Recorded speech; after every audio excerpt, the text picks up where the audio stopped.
O'rtoq ketdik. Ramizdagi bitta zo'r yengillik qilibdi. Shuni ko'rib olmasak bo'lmaydi.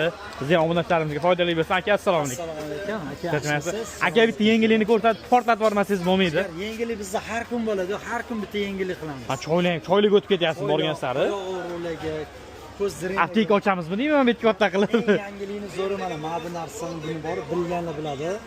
Bu jenshinni живой bu, tirigi bu. Jenshin. Quritilgan. Bu nima o'zi aka o'zi?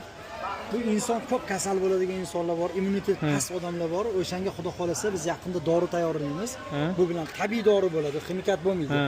Mana shu ko'p kasal bo'lib, immunitet past, quvvati yo'q insonlarga o'shandan bersak borib, xudo xolasa 60 yoshni yetadi 25 yoshga aylantiradi. Men jenshin deb aka faqat shu Tangeni kinosida eshitganman-da. O'sha Tangeni ikkinchi marta bu yerda ko'ryapman. O'sha o'zi ekkan. Ekkani. Haqiqiy bu necha pul aka bittasi?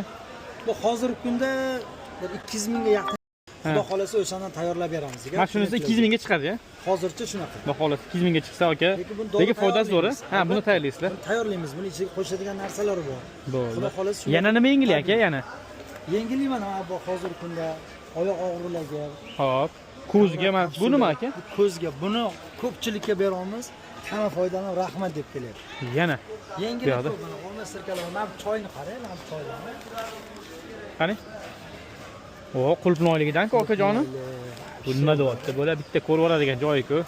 Bu yoqda ham. Qirchig'idanmi? Buni hozir kungacha men sotuvga qo'yganim yo'q. Aka, mana shu videoda portlaydi, mana shu videomiz. Siz yengillikni qilibsiz-ku. Bu yoqda yana bitta ko'radigan joyi, mana ayollarni azoblaydigan joyi nima deymi? Mana shu gulvatalar bo'ladi, akajonim. Mana, bunday qilib qarang. Wow! Mana bunday deymiz.